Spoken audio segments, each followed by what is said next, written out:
আমার মুসলমান ইমানদারেরা, আমি যেই কথা বলতেছিলাম, সুদের ব্যবসা কোন বাড়ি বাড়ি মহিলারাও করে কি করে না? মহিলারা সুদের ব্যবসা করে কি করে না? আমি বলবো মা, যদি সুদের ব্যবসার সাথে তুমি জড়িত থাকো, আল্লাহর ওয়াস্তে সুদের ব্যবসা পরিত্যাগ করো। বলো হুজুর সুদের ব্যবসা তো করি না, বিপদে পড়ে কিস্তি তুলছিলাম। আরে বাবা, কিস্তি যে তুলছো, কিস্তির টাকারও লাভ দেওয়া লাগে, সুদ দেওয়া লাগে বছর শেষে। কিস্তি তুলছে বাঁচার জন্য, সুদ আছে না? এই সভাপতি সাহেব, সুদ আছে না? বাঁচবা কিভাবে চিন্তা করতেছে হুজুর, আমি তো তুলে রাখছি হুজুর। আস্তে আস্তে এগুলো বন্ধ করেন, এগুলো ছাড়েন তাড়াতাড়ি। বলে হুজুর আমি এলাকাতে এগুলা করি না, মহিলারাও করে না, কিন্তু সুদের ব্যবসার আরেকটা ন্যাশনাল সিস্টেম চালু হয়েছে। এলাকাতে মানুষ সুদখোর বলবে, এজন্য এলাকাতে সুদের ব্যবসা করে না। জমি জমা বিক্রি করে ব্যাংকে নিয়ে রাইখে দেয় 10-20 লাখ টাকা, এটার নাম দিছে এফডিআর। যখন ব্যাংকে রাইখে দেয়, ব্যাংকে রাখার পরে মাসে মাসে তুলে তুলে খায়। এই এফডিআর এর টাকাটা 10 লাখ টাকা রাখলে 10 বছর পরে 20 লাখ টাকা হয়। মাসে মাসে তুলে তুলে খায়, মানুষ বুঝেও না বেড়াতে সুদ খায়, মানুষ জানেও না বেড়াতে সুদ খায়। এ আব্বুজি দেখবেন চা দোকানে বসে লম্বা লম্বা কথা বলে, দেখবেন কোনো কাজকর্ম করে না, সুন্দর সুন্দর কথা বলে। কাকা আপনি করেন কি, খান কিভাবে? আল্লাহ চালায়, আসলে কি আল্লাহ চালায়? সুদে চালায়। আপনার কষ্ট দিতেছে কোনো? আরেকটু কষ্ট দিবে, শুধু অল্প সময় আপনার বসবে। রাজি আছেন ইনশাআল্লাহ? এবার আসেন বাবার, আরেকটা সুদ আছে, এটা 4 নাম্বার সুদ, যেটা আপনার বউ আপনার পান দিয়ে খাওয়ায়। বলো হুজুর এটা কি সুদ? এই সুদরা আপনার বউ কেমনে বলে দেখেন। হঠাৎ করে একদিন বলবে, তুমি যে যা ইনকাম করো সব তুমি শেষ করে ফেলো, আমাদের ছেলে মেয়ের ভবিষ্যৎ আছে না, আসো না ব্যাংকে একটা অ্যাকাউন্ট খুলে আমরা ডিপিএস করি। আরেকটা সুদ, হ্যাঁ আছে, ওদের মোর ঘুরে দিব যদি সুদ করে রাগ করে। ওই আমাকে আমাদের কুমিল্লার এক মাহফিলে আমাকে এক লোক স্টেজে ওঠা রাখবে, হুজুর ও সুদ করে এগুলো কিছু বলার দরকার নেই।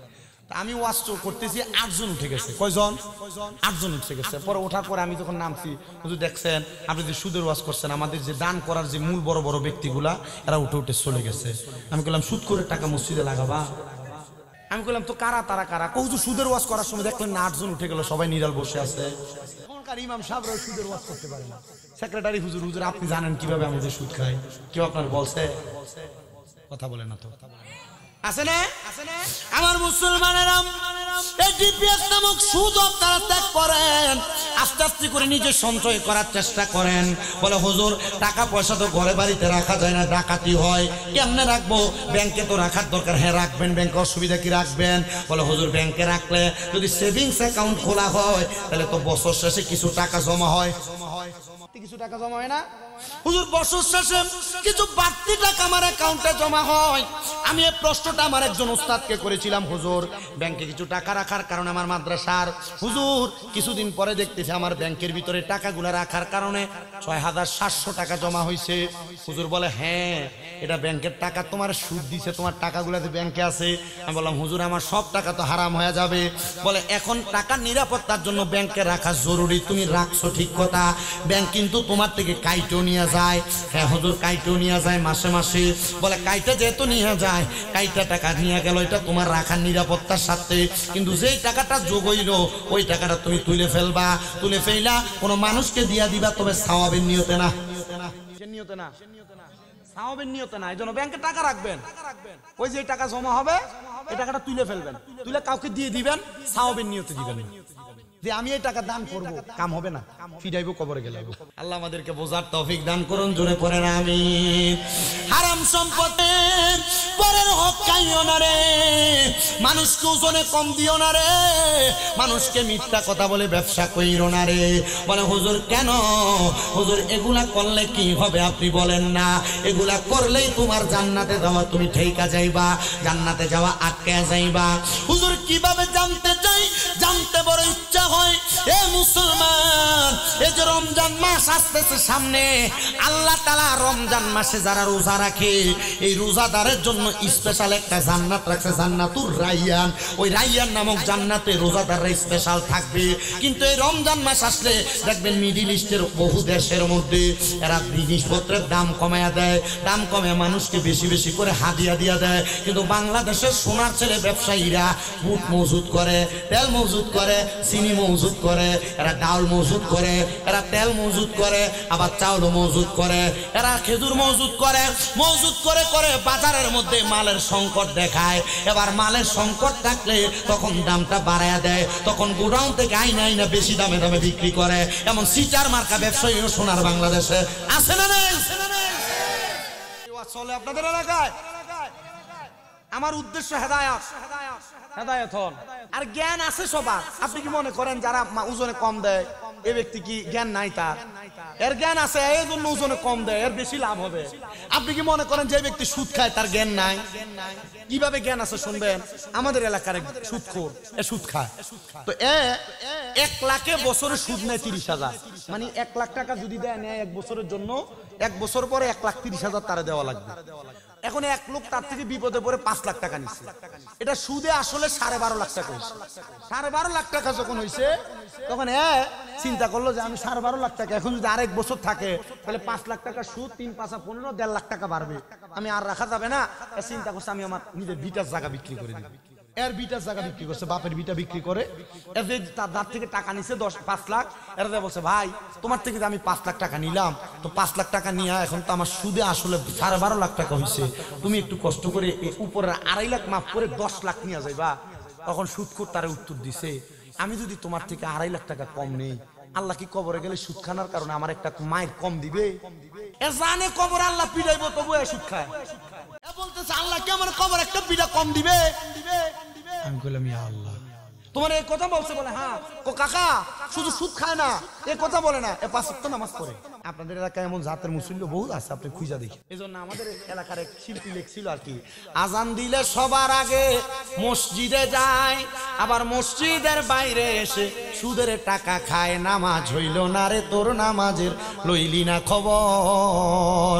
ওরে ধরলি নামাজ, পড়লি নামাজে সারা জীবন ভর, নামাজ হইল না রে তোর, নামাজের লইলি না খবর। নামাজ তুমি ধর্ম জানো, চুরি তোমার পেশা, এমন নামাজ কবুল হবে কেমনে করলায় আসা। নামাজ হইল না রে তোর, নামাজের লইলি না খবর। নামাজের ভিতরে তারে মশায় কামড় দিলে, মশা তুমি আগে মারো, রুকু সেজদা ফেলে। আছে না? অভাব নাই। এ নামাজ দাঁড়িয়েছে আল্লাহু আকবার। বাচ্চা পোলাপান যদি দুষ্টমি করে কথা বলেন না কেন? এই জন্য আমি সবার কাছে আবদার করব, হারাম কেন বন্ধ, ওজনে কম দেও বন্ধ, ব্যবসার সময় মিথ্যা কথা বলো বন্ধ। আসেন আমার বাবাজিরা, এবার আরেকটা কথার মধ্যে চলে যায়। যে তো রমজান আসতেছে সামনে, এই রমজান মাসে সম্পদওয়ালারা যাকাতও দিতে চায় না, যাকাতও দিতে চায় না, যাকাত দিতে বড় অবহেলা করে। আমার আগের হুজুর দেখলাম বয়ান করলো, যাকাতে লুঙ্গি, যাকাতে শাড়ি লেখা থাকে, করলো না ওয়াজ? এ বাবা এটা যাকাত দেওয়ার এটা সিটারি হিসাব, এটা বাটপারি হিসাব। বলে হুজুর কিভাবে? অনেকে যাকাত দেওয়ার কথা চিন্তা করে না।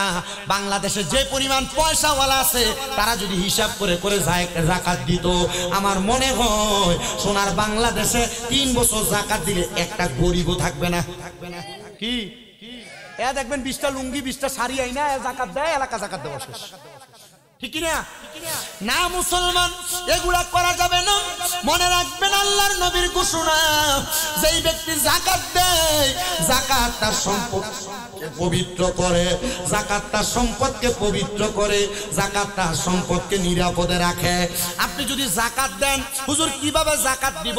মনে করেন আপনার কাছে 7.5 ভরি স্বর্ণের দাম যত, আবারও বলি 7.5 ভরি স্বর্ণের দাম যত, এর পরিমাণ টাকা, এর পরিমাণ সম্পদ অথবা এই পরিমাণ স্বর্ণ যদি আপনার কাছে থাকে, এই 7.5 ভরির দাম বাদ দিয়ে উপরোক্ত যত সম্পদ থাকবে এই সম্পদের যাকাত দেয়া লাগবে। বাংলাদেশের হিসাব মোতাবেক প্রতি 1 লাখ টাকায় 2,500 টাকা করে যাকাত দেওয়া লাগবে। হুজুর কেন? যাকাত যদি দেন আল্লাহ তাআলা আপনার সম্পদকে পবিত্র করে দিবে। এই সম্পদওয়ালারা, ধনী মানুষরা, পর্দার অন্তরালের মা বোনেরা, আপনাদের যাদের স্বর্ণ আছে, টাকা পয়সা আছে, ব্যাংক ব্যালেন্স আছে, আপনারা নির্দিষ্ট পরিমাণ যাকাত দিবেন। যাকাত যদি দেন আপনার সম্পদ চুরি হবে না।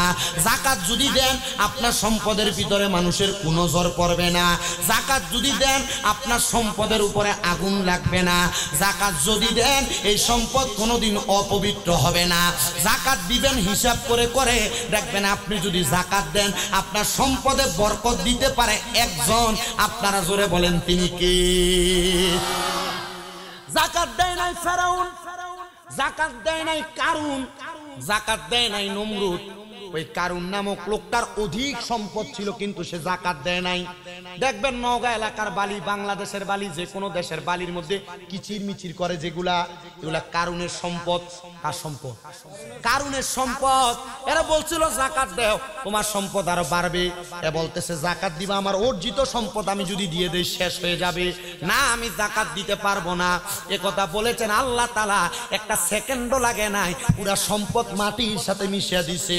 আর ঘোষণা করে দিছে কিয়ামত পর্যন্ত যেই বকিলেরা তাদের সম্পদের যাকাত দিবে না তাদেরকে স্মরণ করে দিবে বালির কিচির মিচির দেখায়া, দেখ কারুন যাকাত দেয় নাই, কারুনের সম্পদ আল্লাহ মাটির সাথে মিশিয়ে দিছে। তুমি যে যাকাত দেও না, এত টাকা পয়সা তোমার কাছে জমায়া রাখতেছ, আল্লাহ তোমার সম্পদও মাটির সাথে মিশিয়ে দিবে। বলো হুজুর কেমনে জানতে যায়? দেখবেন লাখ টাকার মালিক, কোটি টাকার মালিক বালা করে রাতে ঘুমাইতে পারে না, ডাক্তারের কাছ থেকে যায় ঘুমের ট্যাবলেট আনার জন্য, ঘুম হয় না। ডাক্তারের কাছে লাখ লাখ টাকা দিয়ে দেওয়া লাগে। এজন্য যাকাত দিবা। এই যাকাত তোমার সব দিক থেকে মুক্তি রাখবে, হেফাজত করবে। আল্লাহ তাআলা হেফাজত করুন, জোরে জোরে করেন আমিন। এই যাকাতের ছোট্ট একটা ঘটনা আমি আপনাদেরকে শোনাই, আপনারা শুনলে বড় অবাক হবেন। বড় বড় ব্যবসায়ী ছিল, মিশরি ব্যবসায়ীরা। এরা মিশর থেকে দামেস্ক এলাকায়, বিভিন্ন এলাকার মধ্যে ব্যবসায়িক মাল আনাগোনা করতেন। তো 9 জন ব্যবসায়ী ব্যবসা করার জন্য গেছেন দামেস্ক এলাকায় মিশর থেকে। তো মিশর থেকে দামেস্ক যাতায়াতের পথে মাঝখানে মরুভূমি পড়ে। ওনারা দামেস্ক থেকে ব্যবসায়ীর মাল নিয়ে মিশরের গেটে ঢুকবে, এমন টাইমে মসজিদের আযান হয়ে গেছে, সবাই মসজিদে প্রবেশ করে। একজন প্রহরী রাখছেন 9 জনের মাল পাহারা দেওয়ার জন্য। তুমি পাহারা দাও, আমরা নামাজ পড়ে আসি, তারপর তুমি নামাজ পড়বা। তারা সবাই যখন নামাজে চলে গেছে, ওই একজন ব্যক্তির কাছে ডাকাতের দল আইসা সব মাল লুটতরাজ করতে চাইলেন, কিন্তু তার তরবারি দেখে ডাকাতেরা তার সামনে আগায় না। ডাকাত চিন্তা করতেছে এখন তো তার মালগুলো আমরা ডাকাতি করে নিতে পারবো না, কি করব? চলো আমরা তার মালগুলা নষ্ট করে দেই। কিভাবে নষ্ট করবা? আগুন ধরে দেই। কি করবে? যারা প্রতারক, যারা চোর, তারা 3 কাজ করে। ক্ষতি করবে, আঘাত করবে, অথবা আঘাত করবে ক্ষতি করবে না, অথবা ক্ষতি করবে আঘাত করবে না। কয় কাজ করে? 3 কাজ করে প্রতারক। ওই ব্যক্তি ডাকাতের দলের নাম সবগুলা মালের মধ্যে আগুন লাগিয়ে দিয়েছে। ডাকাত দল আগুন লাগিয়ে যখন চলে গেছে, ওই পাহারাদার দৌড়ে মসজিদের মধ্যে প্রবেশ করেছে। এই আল্লাহর বান্দারা, বণিকেরা, ব্যবসায়ীরা, আপনাদের যত মাল সামান ছিল সব তো আগুনে পুড়ে যাচ্ছে, মাল সামানগুলো তো ধ্বংস হয়ে যাচ্ছে। 9 জন ব্যবসায়ীর ভিতর থেকে 9 জন থেকে 8 জন দৌড়ে মালের কাছে গেছে, একজন আসে না, নামাজে দাঁড়িয়ে আছে। সবাই যা দেখতেছে যে 8 জন দৌড়ে দৌড়ে আসছে, 8 জনের মালগুলা পুরো ছাই হয়ে গেছে, কিন্তু যে একজন এখনো আসে নাই তার মালগুলা ঠিকঠাক আছে। কিন্তু শুধু মালগুলা যে ঢাকনা দিয়ে গেছিল, মালগুলা ঢাকনা দেওয়ার কাপড়টা পুড়ে গেছে। ওই 8 জন 9 জনের ব্যক্তি একজন যখন ফিরে আসছেন, তারা বলতেছে তুমি পাগল নাকি? তোমার সব মাল পুড়ে যেতে লাগছিল, তুমি আসো নাই, তুমি কেন আসো নাই? বলে আমার মাল তো ঠিক আছে, আমি দেখতেছি তোমাদের মাল পুড়ে গেছে। উনি ডাক দিয়ে বলেন হ্যাঁ আমি পাগল, আমি আল্লাহ এবং তার রসুলের পাগল। আল্লাহ এবং রসুলের কথা শুনে আমি আমার মালের যাকাত আদায় করেছি। মালের যাকাত দেওয়ার কারণে আল্লাহ তাআলাই আমার মালকে রক্ষা করেছে। আর তোমরা যাকাত দাও না বিদায় তোমাদের মাল আগুনে পোড়ায় দিয়েছে। বলে কি বলো? বলে হ্যাঁ, আমি আমার মালের যাকাত দিয়েছি। এবার 8 জন থেকে একজন ডাক দিয়ে বলতেছে, যদি তুমি যাকাত দিয়ে থাকো তোমার মাল যে তো পুড়ে নাই, একটা চাদর দিয়ে যে মালগুলা ঢাকনা দিয়েছো একটা মাল, এই চাদরটা তো এখনো পুড়ে গেছে। বলে এটার উত্তর এখন দিতে পারবো না, আমার সাথে বাড়িতে চলো, তখন তোমাকে উত্তর দিচ্ছি। বাড়িতে গেছেন, স্ত্রীকে প্রশ্ন করলেন, স্ত্রী আমার দামেস্ক থেকে মাল আনার সময় মালগুলাকে ঢাকনা দেওয়ার জন্য তুমি যে কাপড় আমাকে দিয়েছিলা, তুমি বলো গত বছর যে আমি হিসাব করে যাকাত দিয়েছিলাম, আমার ওই মালগুলা যে আমি ঢাকনা দেওয়ার কাপড়টা নিয়েছি ওই কাপড়টার যাকাত আমি আদায় করেছি কিনা? স্ত্রী বলেছেন, স্বামী না না আদায় করেন নাই, কারণ এই কাপড়টা তখন আমাদের কাছে ছিল না, পাশের মহল্লার একজন এই কাপড়টা তার কর্ম সম্পাদনের জন্য নিয়ে গেছে, এজন্য তার কাছে ছিল বিদায় আমি এটার হিসাব আমি আপনাকে দেই নাই। স্বামী বলতেছে, ব্যবসায়ীরা শোনো, আমি যেই মালের যাকাত দিয়েছি এই মাল পুড়ে নাই, যেই মালের যাকাত দেই নাই এই মাল অনিরাপদ ছিল, এজন্য আমি আমার ওই মালের আশাও করি না।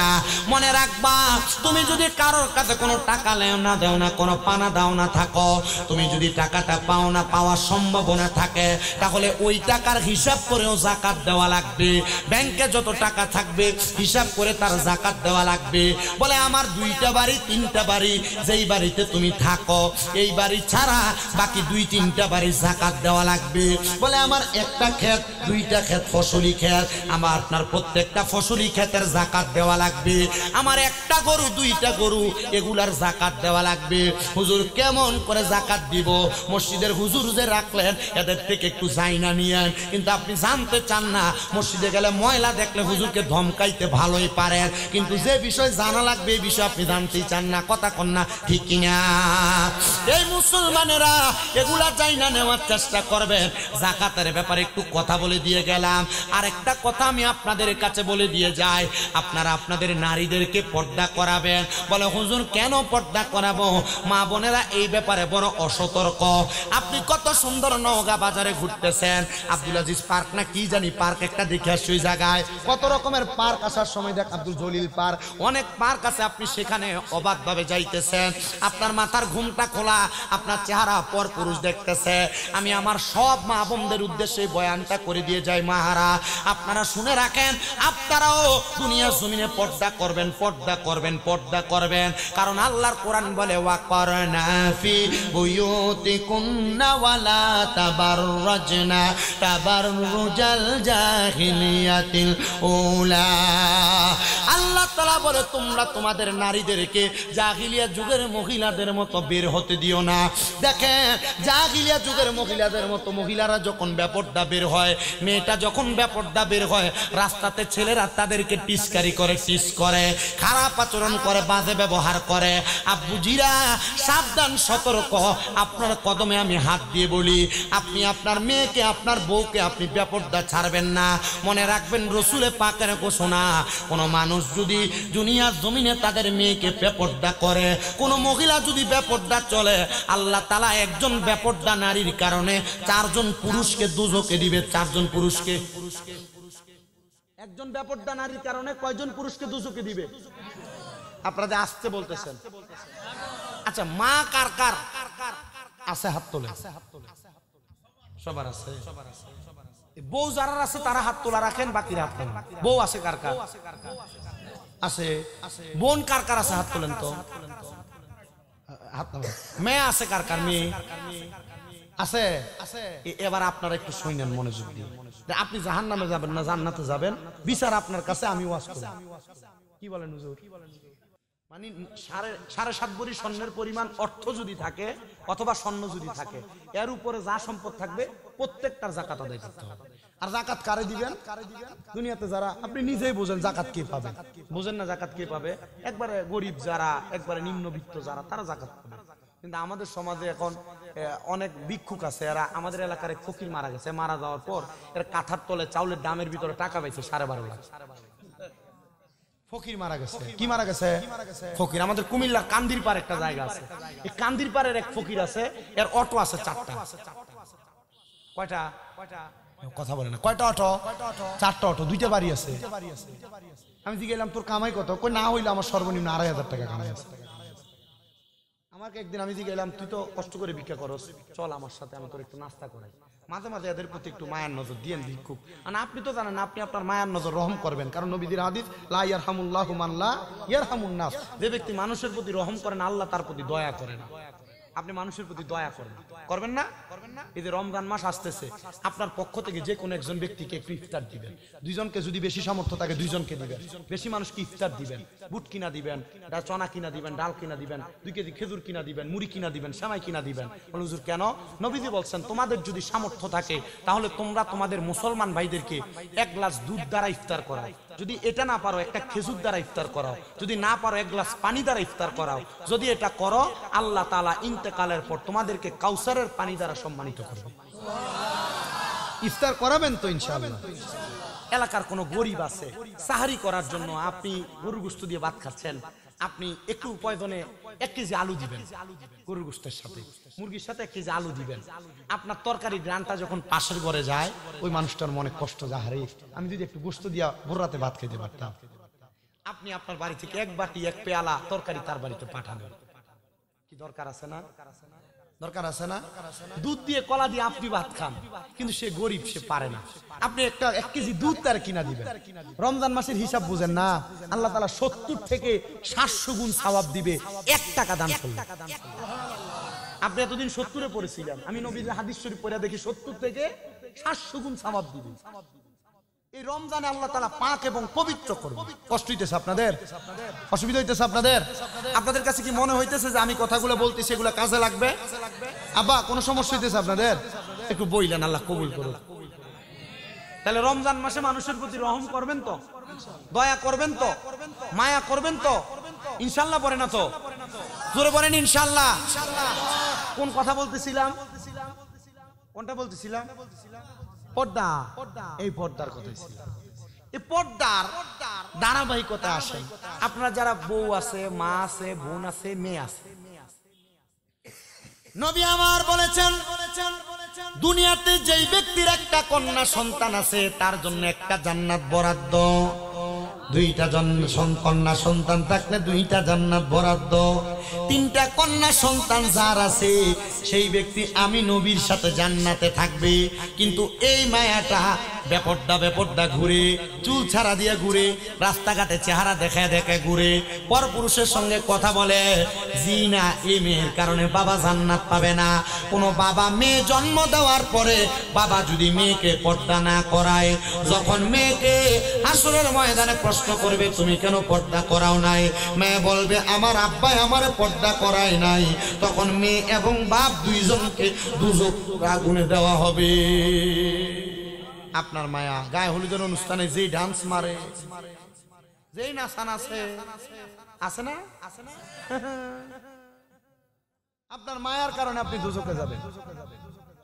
2 নাম্বার, কোন ভাই যদি তার বোনকে পর্দা না করায়, এ ভাই তুমি তোমার বোনকে মোটরসাইকেলের পেছনে করে নিয়ে ঘুরো, মনে রাখবারে তোমার বোনটাকে পরপুরুষে দেখে, এটার কারণে তুমি ভাই বোনটারে বেপর্দা ছাড়ার কারণে তুমিও দোজকে যাবা।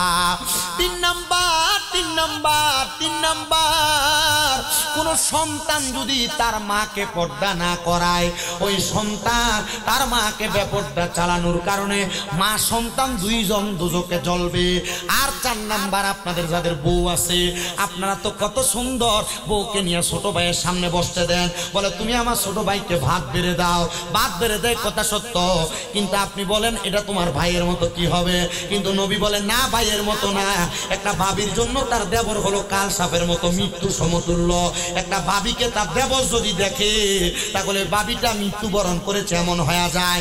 আর আমাদের সমাজ বিয়ে করে আনার পরে পুরো এলাকার পুরুষ মানুষ যায় তার বউরে দেখার জন্য। আবার বেটা বিয়ে করার পর বিয়ে করার যে বিয়ের ছবি এটা ফেসবুকে আপলোড দেয় তার বউরে দেখাইবার জন্য। মনে রাখবা তোমার বউ যে বেপরদা, তোমার বউরে যে পর পুরুষে দেখছে, এটার কারণে তোমার স্ত্রীটা দায়ুস হয়ে গেছে। দায়ুস, ওই দায়ুস মহিলা কোনোদিন জান্নাতে প্রবেশ করবে না। এই জন্য আমার নওগাঁ বাতারি গ্রাম এলাকার পর্দার অন্তরালের মা বোনেরা ব্যাপারটা চলতে বড় সাবধান। পরপুরুষের সঙ্গে কথা বইল না, পরপুরুষের সঙ্গে সম্পর্ক রাখো না। মনে রাখবা গো মা, তোমার স্বামী যেমন ভাবে বলে তেমন ভাবে মাইনা চলার চেষ্টা করো। কিন্তু মহিলারা স্বামীর আদেশ মানতে রাজি না, স্বামীর আদেশ মানতে রাজি না। স্বামীকে ঘুমে রাইখা নওগাঁ পুরা বাজার করে নিয়ে চলে আসে, স্বামী ঘুম থেকে সজাগ হতে পারে না। এ মা মনে রাখবা গো মা, আল্লাহর নবীর ঘোষণা, দুনিয়ার জমিনের ভিতরে একটা মহিলা তার স্বামীর আদেশ ছাড়া বাবার বাড়িতেও যাইতে পারবে না। স্বামীর আদেশ ছাড়া বাপের বাড়িতে যাইতে পারবে না, কিন্তু বাবার বাড়ি শুধু বাবার বাড়ি সব জায়গায় যাও। আর আপনি যদি যাইতে না দেন, স্বামী বলছে যে না এই সপ্তাহ যাও না, আগামী সপ্তাহ যাও, অন্যদিকে খাটে মুখ ফিরে শুয়ে থাকবে। কথা বলে না, অন্যদিকে খাটে মুখ ফিরে শুয়ে রাখে। যদি কথা না শুনে, যদি বসে স্ত্রী এটা লাগবে, যদি করে নাই স্বামী, অন্যদিন বাচ্চা এক সাইডে ঘুমাইতো, স্বামী স্ত্রী একসাথে ঘুমাইতো।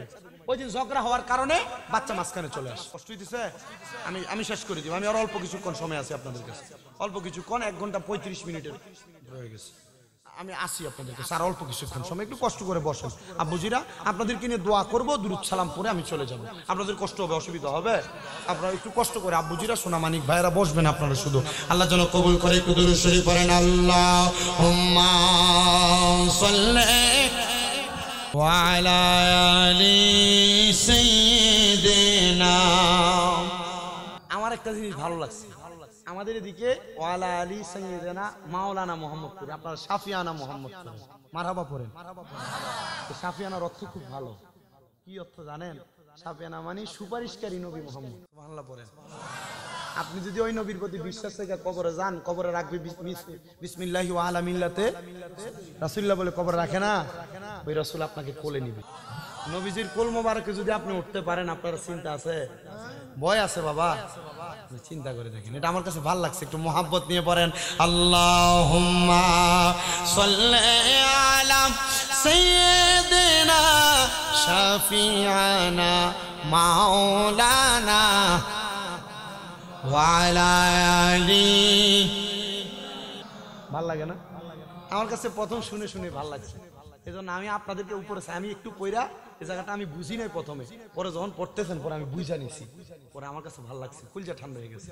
মারহাবা করেন, আল্লাহ কবুল করুক, আমিন কোন। এই মহিলারা যারা স্বামীর কথা শুনো না, তাদের ব্যাপারে সাবধান দিচ্ছি।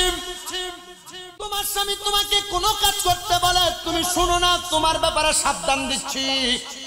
কোন মহিলা যদি তার স্বামীর আদেশ না মানে, তাহলে ওই মহিলারা জান্নাতে যাওয়া বড় কষ্ট হয়ে যাবে। বলে হুজুর কেন?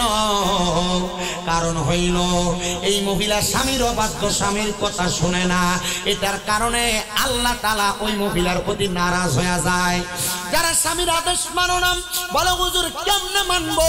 আমার স্বামী সিগারেট খাইতে খাইতে মুখে দুর্গন্ধ লাগে, আমার স্বামীকে আমার এখন আর ভালো লাগে না, দেবরটাকে ভালো লাগে। আসলে সত্য কথা।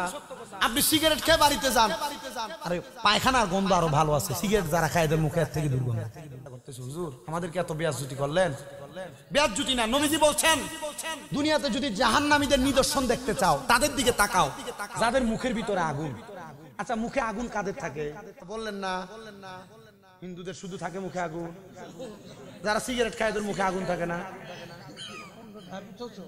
আল্লাহ বুঝার তৌফিক দিক, আমিন পড়েন। এ বাবারা, এ মুসলমানেরা, সিগারেট খাওয়া ছাড়ো, তাহলে বউয়ের ভালোবাসা পাইবা। তো বউ তোমার কথা কিভাবে শুনবে? তুমি কিপটা মানুষ, বউকে বছরে মাত্র 2টা 3 পিস আর কাপড় কিনে দাও, আর কিছু কিনে দাও না। মা বোনদেরকে শিখিয়ে দিয়ে যাচ্ছি, যদি পারো, স্বামী যদি কিপটা হয়, টাকা পয়সা যদি না দেয়, জামা কাপড় না কিনে দেয়, মানে চাহিদা মোতাবেক না, যতটুকু প্রয়োজন ততটুকু যদি না দেয়, স্বামীর টাকা চুরি করে খাইবা, গুনাহ হবে না? কোন কোনো জামাই যদি কিপটে হয়, বকিল হয়, প্রয়োজনীয় জিনিসও বউকে না দেয়, ওই জামাইয়ের টাকা চুরি করে খাবে। তবে বাবার বাড়িতে পাচার করা যাবে না, যদি পাচার করো গুনাহগার হবে। যদিও খাও, স্বামীর পকেটের টাকা নেয়া খরচ করে পরে বলবা যে আমি খরচ করে দিচ্ছি, ঠিক আছে না? এটা কিপটা জামাইয়ের ব্যাপারে ফতুয়া।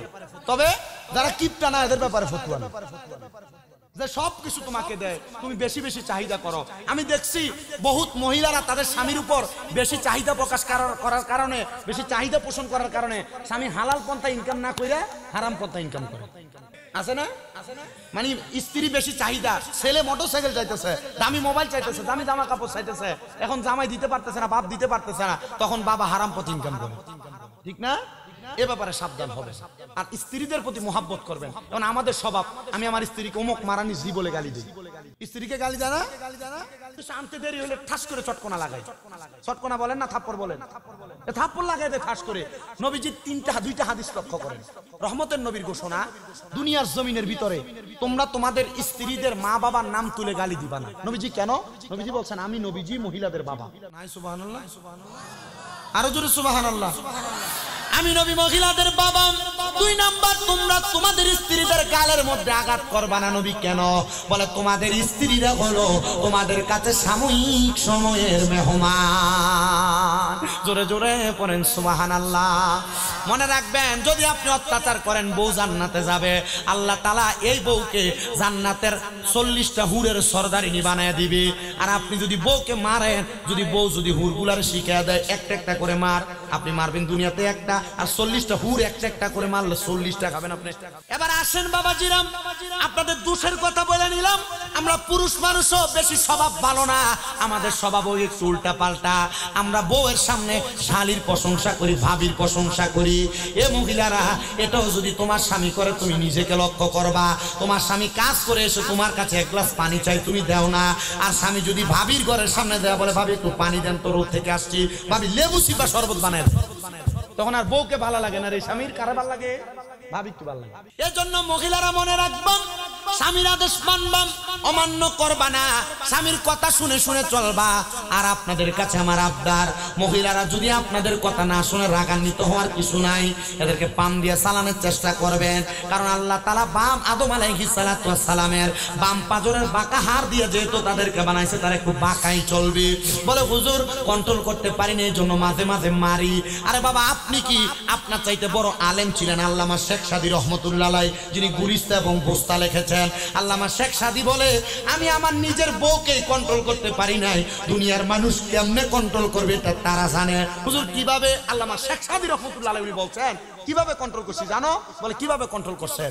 বলে আমি একদিন আমার এক ছাত্র আসছে আমার কাছে পড়ার জন্য যখন আসছে, ওনাকে আমি বসাইলাম, ওনাকে পড়াইলাম সকাল থেকে দুপুর পর্যন্ত।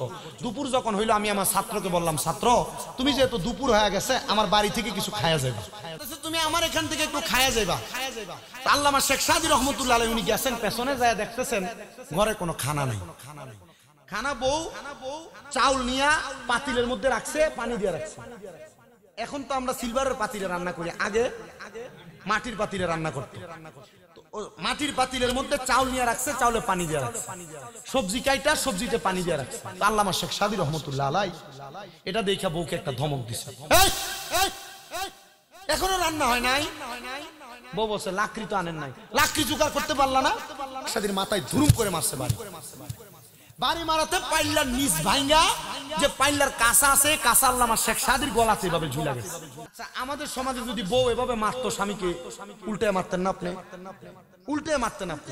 আল্লামা শেখ সাদী বলেন, আমি আমার স্ত্রীকে মারি নাই, আঘাত করি নাই, প্রহার করি নাই, আমি তাকে এমন সাবধানতার সাথে তাকে শাসন করেছি, সে হেদায়েত হয়ে গেছে। কিভাবে? আমি আমার স্ত্রীকে বললাম, ঠিক আছে তুমি যেহেতু আমাকে এভাবে মারলা, আমার গলাতে এটা লাগছে, যে আমি এখন রাস্তায় যাবো আর পাড়ার লোকরে ঘুরে ঘুরে বইলা বেড়াবো, দেখো আমার বউ আমাকে কত ভালোবাসে, আমাকে এত সুন্দর একটা মালা পরাই দিছে। আল্লামা শেখ সাদী বলে, এই কথা বলতে দেরি আমার স্ত্রীর সাথে সাথে আমার পায়ে পড়ে গেছে। কিভাবে? পায়ে পড়া আমার স্ত্রী বলছে, স্বামী এই কথা যদি আপনি মানুষকে বলেন, মানুষ আপনাকে খারাপ বলবে না, বলবে কাকে? আমাকে খারাপ বলবে। ও মহিলা, তুমি তোমার স্বামীর বদনাম করো মানুষের কাছে, তোমার বোনের কাছে ফোন করে করে কান্দা কান্দা বিচার দাও, তোমার মার কাছে বিচার দাও, ঠিকই কিন্তু এই স্বামীর ভাত খাবা, কিন্তু এই স্বামী যখন শ্বশুর বাড়ির যাবে আর সম্মান পাবে না, তো তোমার স্বামী তো সম্মান পাবে না। স্বামীর সম্মান যেখানে নাই, এখানে বউয়ের সম্মান আছে। এজন্য তুমি তোমার স্বামীর সম্মান বজায় রাখবে। আল্লাহ ভাই সমস্যা হলে বলবেন, আমি শেষ করে দিব। আমি যত তাড়াতাড়ি ছাড়বো তত তাড়াতাড়ি ভালো, আমি বাঁচবো। আসেন তো ইনশাআল্লাহ। আল্লামা শেখ সাদী বলেন, আমি আমার স্ত্রীকে বসায়া আমি এখান থেকে চলে যাচ্ছি লাকড়ি জোগাড় করার জন্য। ভালো আলেম মানুষ আর ছাত্র এখান থেকে বলে, আমার এত বড় বড় ওস্তাদ, এত এলেম, কিন্তু এত ছাত্র কন্ট্রোল করে, বউ কন্ট্রোল করতে পারলো না গো। আল্লামা শেখ সাদী বলেন, বউকে রাইখা দিলাম, জঙ্গলায় গেলাম কাঠ কাটার জন্য। গাছুইটা কাঠ কেটে কেটে অনেক কাঠ হয়ে গেছে, জঙ্গলার মধ্যে ভাগ ঘুরে ভাগ আল্লামা শেখ সাদীকে খেয়ে ফেলবে। আল্লামা শেখ সাদীর দিকে তাকায়, আর এটা নামলে এটাকে খাবো, ভাগ আড়ালে যায় লুকাইছে। আল্লামা শেখ সাদী গাছ থেকে নিচের দিকে তাকায় দেখতেছেন অনেকগুলা লাকড়ি কিভাবে নিব। পরে ডাইনে বামে তাকায় দেখে একটা ভাগ আছে। আল্লামা শেখ সাদী কয়, যাক লাকড়িগুলা বোঝাই করার জন্য একটা সদস্য পাইছি। আপনি ভাগের সামনে যাবেন। আল্লাহর যারা সাচ্চা পাক্কা বান্দা, এরা চাইলে আল্লাহ প্রদত্ত ক্ষমতায় ভাগকে কন্ট্রোল করে ফেলতে পারে। কথা বলেন না কেন? পারে না? বান্দা হইতে হবে ক্লিন, নাকি সুদখোর, নাকি ঘুষখোর, নাকি বেনামাজি? না না না, আল্লাহর বান্দাও হওয়া লাগবে তেমন। কথা বলে না কেন? ঠিক কিনা? আল্লামা শেখ সাদী নিচে নাইমা লাকড়িগুলা বাদাই করেন, বাগের পিঠে লাকড়িগুলা নিয়ে বাড়ি পর্যন্ত গেছে। ছাত্র দেখে বড় ভয়, ওমা ভাগ নিয়ে চলে আসছে। লাকড়িগুলা নামায়া বাঘ বাঘের মতো চলে যায়। আল্লামা শেখ সাদী লাকড়িগুলা পেছনে দিয়া ছাত্রের সঙ্গে কথা বলে সময় কাটাবে, বউ রান্না করবে।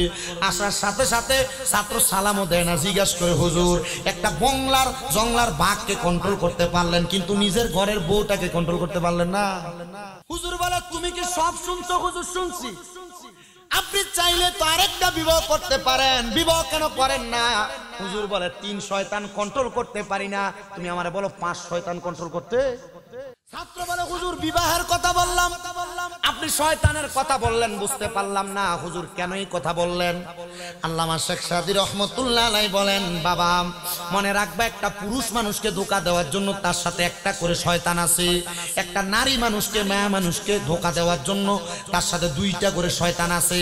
তো আমার সাথে একটা শয়তান, আমার বউর সাথে আছে 2টা শয়তান। এই 3টা শয়তানকে দেখলা না কন্ট্রোল করতে পারি না, আরেকটা যদি বিয়া করি আরেকটারে কিভাবে কন্ট্রোল করব?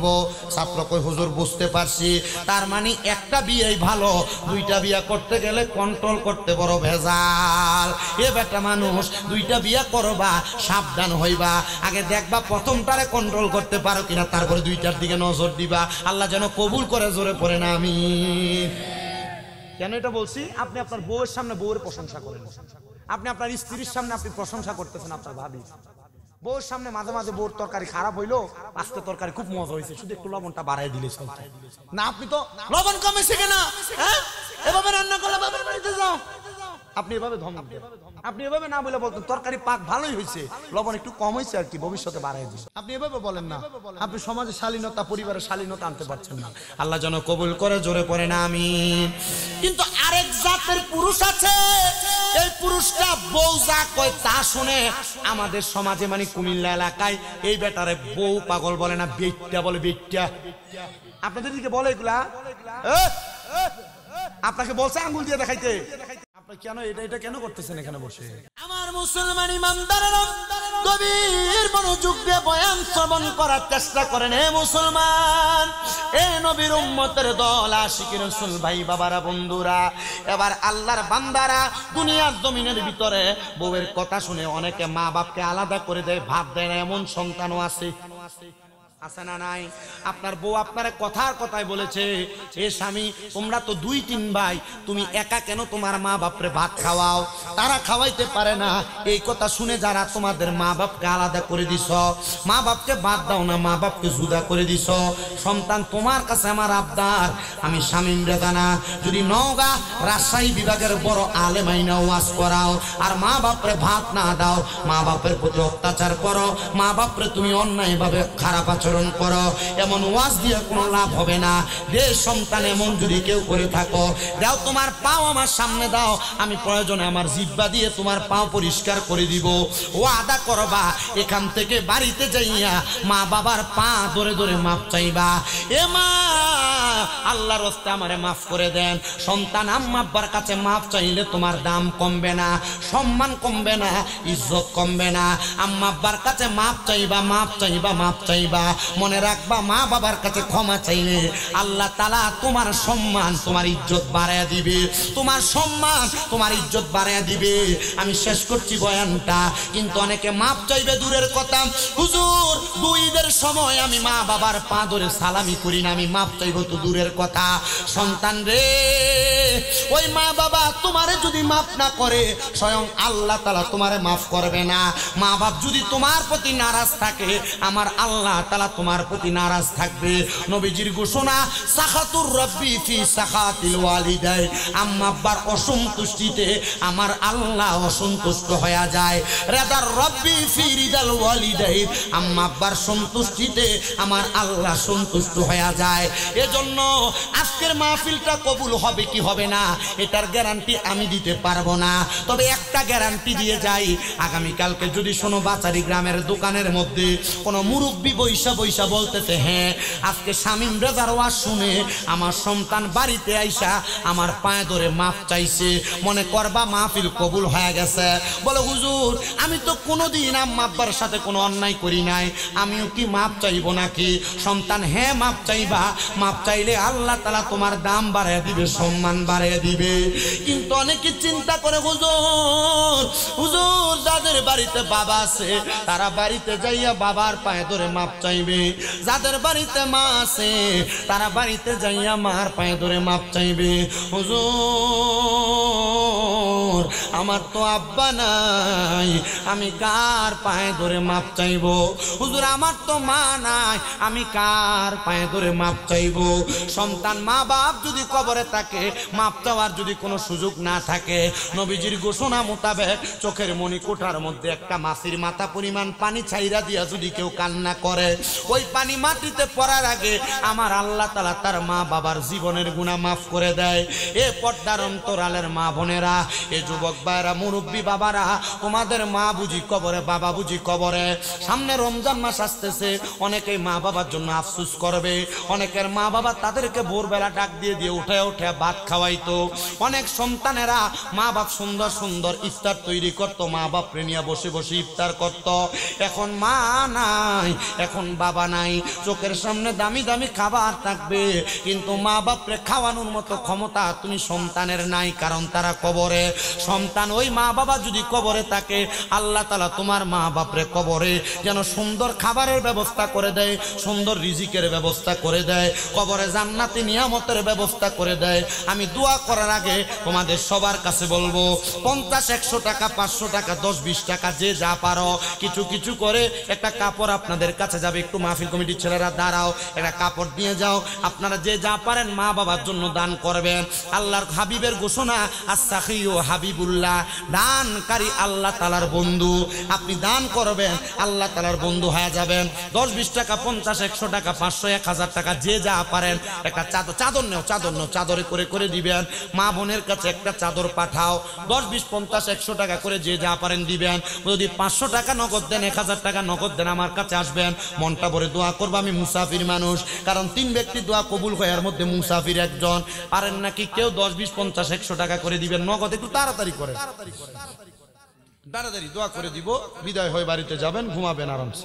মারহাবা দেন, এটা সবাই সবাই শেয়ার হন। এটাতে আল্লাহ তাআলার বন্ধু হবেন। আল্লাহর কাছে দোয়া করব, আল্লাহ যেন আপনার মা বাবাকে জান্নাতের খাবার দেয়। বলে হুজুর আমি 1000 টাকা নগদ দিব, এমন কেউ থাকলো বলেন। 500 টাকা নগদ দিব, এমন কেউ থাকলো বলেন যে হুজুর আমি দিচ্ছি, আমার জন্য দোয়া করেন। এমন কেউ থাকলে একটু তাড়াতাড়ি। মহিলা প্যান্ডেলে গেছে, একটু তাড়াতাড়ি করেন, তাড়াতাড়ি, একটু তাড়াতাড়ি করেন। সবাই জিকির করেন, সুবহানাল্লাহ ওয়ালহামদুলিল্লাহ, লা ইলাহা ইল্লাল্লাহ, লা ইলাহা ইল্লাল্লাহ, মুহাম্মাদুর রাসূলুল্লাহ। নারায়ে তাকবীর। সভাপতি সাহেব, মারহাবা মারহাবা। আল্লাহ কবুল করা মঞ্জুর করা নগতি দান করে দিয়েছেন সম্মানিত সভাপতি জনাব আলহাজ আলহাজ মানুষ কয়েকবার হজ করে ফেলছে মোহাম্মদ আব্দুল মালেক সাহেব উনি দান করে দিয়েছেন নগদ 5,000 টাকা জোরে পরি মারহাবা আল্লাহ যেন কবুল ও মঞ্জুর করে দানের হাদিয়া সোনার মক্কা মদিনায় পৌঁছায় কামাই রিজিকে বরকত দেয় হায়াতে রিজিকে বরকত দেয় পড়ি আল্লাহুম্মা আমিন আর কে কে দিবেন একটু তাড়াতাড়ি করে দেওয়ার চেষ্টা করেন 500-1000 দেওয়ার মতো থাকলে দিয়ে দেন একটু তাড়াতাড়ি মা বোনেরটা একটু তাড়াতাড়ি নিয়ে আসো অনেক বড় না মানে এই শুধু বাসারি গ্রামই অনেক বড় না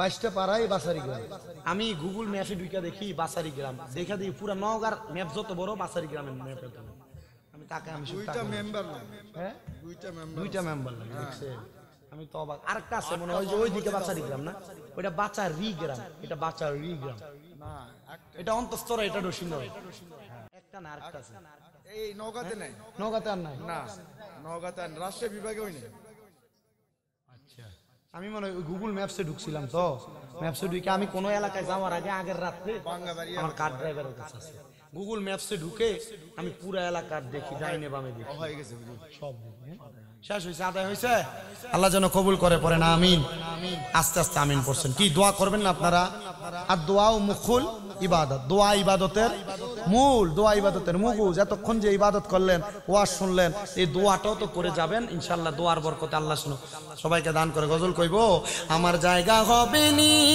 আমার মরা লাশের লাইগা মসজিদের পাশে আমার কবর দিও কইরাই আমার জায়গা হবে নি এটা আমি নিজে লিখছি একটু মহব্বতে পড়েন আমার জায়গা হবে নি আমার মরা লাশের লাইগা মসজিদের পাশে আমার কবর দিও কইরাই আমার জায়গা হবে নি এলাকাবাসী রে আমি যেদিন যাব মারা দুনিয়া ছাড়িয়া ভাই বন্ধু আত্মীয় স্বজন যাবে রে বলিয়া 3.5 হাত মাটির কবর দিও রে খুঁড়িয়া আমার জায়গা হবে নি আমার জায়গা হবে নি আমার মরা লাশের লাইগা মসজিদের পাশে আমার কবর দিও কইরাই আমার জায়গা হবে নি জগৎবাসী রে আমি যেদিন যাব চইলা দুনিয়া ছাড়িয়া রঙিন জামা কাপড় সবই নিবা রে খলিয়া আইরে সাদা মার্কিন কাপড় আমায় দিও রে পরায়া আমার জায়গা হবে নি আল্লাহ যেন কবুল করে পড়েন আমিন আল্লাহ আল্লাহ আল্লাহ লা ইলাহা ইল্লাহ পড়েন আল্লাহ আল্লাহ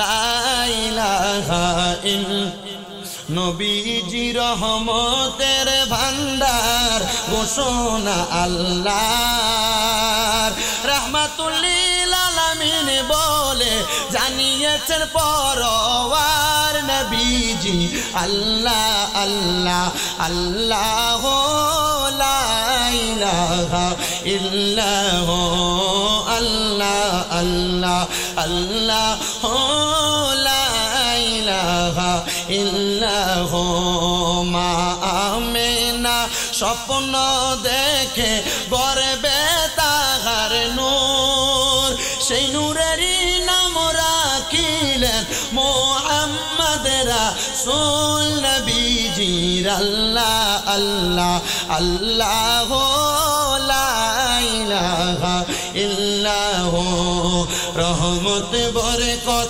নিয়ে নবীজি আসলেন এই ধরায় আসুন সবাই দাঁড়াইয়া সালাম জানাই নবীজি আল্লাহ আল্লাহ আল্লাহ লা ইলাহা ইল্লাল্লাহ ইয়া নবী সালাম আলাইকা ইয়া রাসূল সালাম আলাইকা ইয়া হাবিব সালাম আলাইকা দোয়া করুন। আমার ছোট ছোট এই যে সবে বরাত গেল না, আমার ছোট ছোট বাচ্চা যেগুলো নুরানিতে পড়ে, আমার প্রত্যেকটা বাচ্চা রোজা রাখছে।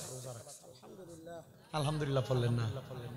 সবগুলো বাচ্চা রোজা রাখছে এবং প্রত্যেকদিন আল্লাহ কবুল করে, আল্লাহ কবুল করে, আমিন। আমার মাদ্রাসার এই ছেলেরা, ছোট ছোট বাচ্চারা, এরা তাহাজ্জুদ করে দোয়া করে। প্রত্যেকদিন আসরের নামাজের পরে খতমে খাজে গান পড়ে এই বাচ্চারা সবসময় কান্দে। ছোট ছোট বাচ্চা যেগুলো নুরানিতে পড়ে, এরাও চোখের পানি পালায় কান্দে। আপনি দেখলে কখনো যদি কুমিল্লা শহরে যান, কুমিল্লার চকবাজার নূরপুর সমুনিতে তাহফিজুল কোরআন মাদ্রাসা যাবেন, যে দেখে আসবেন, খাওয়া দাওয়া করে আসবেন, অসুবিধা কি হবে? যাবেন না ইনশাল্লাহ?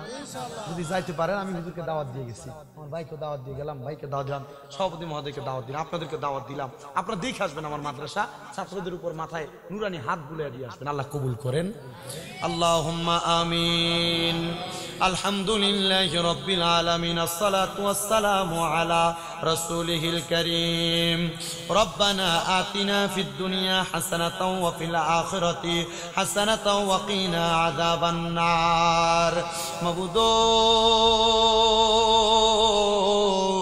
ও দয়াল আল্লাহ, একটু রহমতের নজর কইরা তাকায়া দেখেন আল্লাহ, এই নওগাঁ জেলার অন্তর্গত বাচারি গ্রাম নতুন ঈদগাহ ময়দানে দ্বিতীয়তম বিশাল এই তাফসিরুল কোরআন মাহফিলে আমি গুনাহগারের সাথে সম্মানিত সভাপতি, প্রধান অতিথি, ওলামায়ে কেরাম, বিশেষ করে দাড়ি পাকা মুরব্বী বাবারা, যুবক নওজোয়ান ভাইয়েরা, ছোট্ট ছোট্ট মাসুম বাচ্চারা, পর্দার অন্তরালের আমার কত মা বোনেরা, আপনি আল্লাহর শাহিন শাহী পাক দরবারে গুনাহগার কাঙ্গালের বেশে দুই কানা হাত বাড়াইছে আল্লাহ, প্রত্যেকের হাতগুলা আপনার শাহিন শাহী পাক দরবারে কবুল আর মঞ্জুর করে নেন আল্লাহ।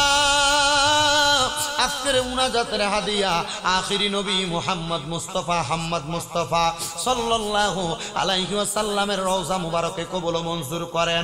নবীর যত সাহাবায়ে কেরাম, আহলে বায়াত সহ সকল আউলিয়া কেরামদের দরবারে আমরা যারা হাত বাড়াইলাম, অনেকে আছে যাদের জগতের মধ্যে বাবা নাই, যেই বাবা রিকশা চালায়া মাটি কাইটা মাথার গাম পায়ে ফালাইয়া খেত কামারে কাজ কইরা নিজের রক্তরে পানি বানাইয়া সন্তানকে মানুষের মতো মানুষ করার জন্য আব্বা জান বড় কষ্ট করে দুনিয়াতে সন্তান লালন পালন করেছে, এমন আব্বা যাদের অন্ধকার কবরে আল্লাহ, আব্বার কবর জান্নাতের বাগান বানায়া দাও আল্লাহ। কে জানি হাত বাড়াইছে, কার জানি জগতের মধ্যে মা নাই, হায়রে মা, যেই মা 10 মাস 10 দিন গর্ভে ধারণ কইরা সন্তানের প্রসব বেদনা সহ্য করতে মার বড় কষ্ট হয় আল্লাহ, ওই মা দুনিয়াতে সন্তান যখন জন্ম দিয়েছে, এমন অনেক সন্তান মায়ের কলিজাতে 2টা লাঠি দিয়া দুনিয়াতে আসছে। ও আল্লাহ, মা জননী বড় কষ্ট করে সন্তানদের দুনিয়ার আলো দেখাইছে, এমন মা যাদের অন্ধকার কবরে রে আল্লাহ, আম্মার কবর জান্নাতের বাগান বানিয়ে দাও। আবার এমন অনেক সন্তানের আঘাত বাড়াইছে, মাও নাই বাবাও নাই, জনমের এতিম রে আল্লাহ, এমন সন্তানদের মা বাবার কবর নাজাতের ফয়সালা করে দাও। যাদের মা বাবা বেঁচে আছে, হায়াতে তৈয়বা নসিব করে দাও। আম্মা আব্বার খেদমত করার তৌফিক দান করো, আম্মা আব্বার কথা শুনে আদেশ মাইনা চলার তৌফিক দাও। ও আল্লাহ, মা বাবার বংশ, নানা নানির বংশ, দাদা দাদির বংশ, আত্মীয় স্বজন যারা কবরে, প্রত্যেকের কবর নাজাতের ফয়সালা করো। যারা বেঁচে আছে হায়াতে বরকত দান করো, প্রত্যেকের ব্যবসা বাণিজ্য, কাজে কর্মে, চাকরিতে বরকত দান করো। যারা পড়ালেখা করে বিদ্যা বুদ্ধি বাড়াইয়া দাও, মান সম্মান ইজ্জতে জিন্দিগি নসিব করে দাও। বিশেষ করে বাচারি গ্রাম ঈদগাহের মোড়ে বাচারি গ্রাম যুব সমাজের আয়োজনে তাফসিরুল কোরআন মাহফিলে আমি গুনাহগার নগণ্য মূর্খ মানুষ, আমার জবান দিয়ে যা বলেছি, যেই কথাগুলো আমল করলে মানুষ উদ্ধত হবে, আমলে জিন্দিগিতে বাস্তবায়ন করার তৌফিক দাও। ভুল বেয়াদবি মাফ করে তোমার হাবিবের উসিলায় ওয়াজগুলো কবুল মঞ্জুর করে নাও। ও মনি, এই মাহফিলে যারা টাকা দিয়া, পয়সা দিয়া, শ্রম দিয়া, বুদ্ধি দিয়া, পরামর্শ দিয়া, মাইক দিয়া, লাইট দিয়া, প্যান্ডেল দিয়া, মিডিয়ার বাইরা সহ সম্মানিত শ্রোতা মণ্ডলী, পুরুষেরা, পর্দার অন্তরালের মা বোনেরা, আল্লাহ সবাইকে তুমি কবুল মঞ্জুর করে নাও। অনেক প্রবাসী ভাইয়েরা বিদেশ থেকে দোয়া চায়, আল্লাহ আমার প্রবাসীদের দোয়া তুমি কবুল মঞ্জুর করো। প্রবাসীদের কামাই রুজিতে বরকত দাও, হায়াতে বরকত দাও আল্লাহ। যাদের চাকরি নাই, কাজকর্ম নাই, ব্যবস্থা করো। যাদের কন্যা কন্যা বিবাহ দিতে পারে না, বিবাহের ব্যবস্থা করো আল্লাহ। এই মাহফিল দ্বিতীয়তম মাহফিল কিয়ামত পর্যন্ত কবুল মঞ্জুর করে নাও। এই যুব সমাজ যারা যারা মাহফিলের আয়োজন করেছে তাদের প্রত্যেককে তুমি কবুল মঞ্জুর করে ইমাম হুসাইন রাদিয়াল্লাহু তাআলা আনহুর সাথে কবুল মঞ্জুর করে নাও আল্লাহ। পর্দার অন্তরালের অনেক মা বোনেরা অনেক দোয়াই করে, আমার মা বোনদের খাস দোয়া তুমি কবুল মঞ্জুর করো। মরণ দিবা দুঃখ নাই, তবে বেঈমান বানায়া মরণ দিও না। মরণের আগে নবীজির নূরানি চেহারা মুবারক দেখতে দেখতে প্রত্যেকের আখিরি জবানে মধুর কালেমা পড়াইয়া দিয়েন লা ইলাহা ইল্লাল্লাহু মুহাম্মাদুর রাসূলুল্লাহ সাল্লাল্লাহু আলাইহি ওয়াসাল্লাম। আসসালামু আলাইকুম ওয়া রাহমাতুল্লাহ।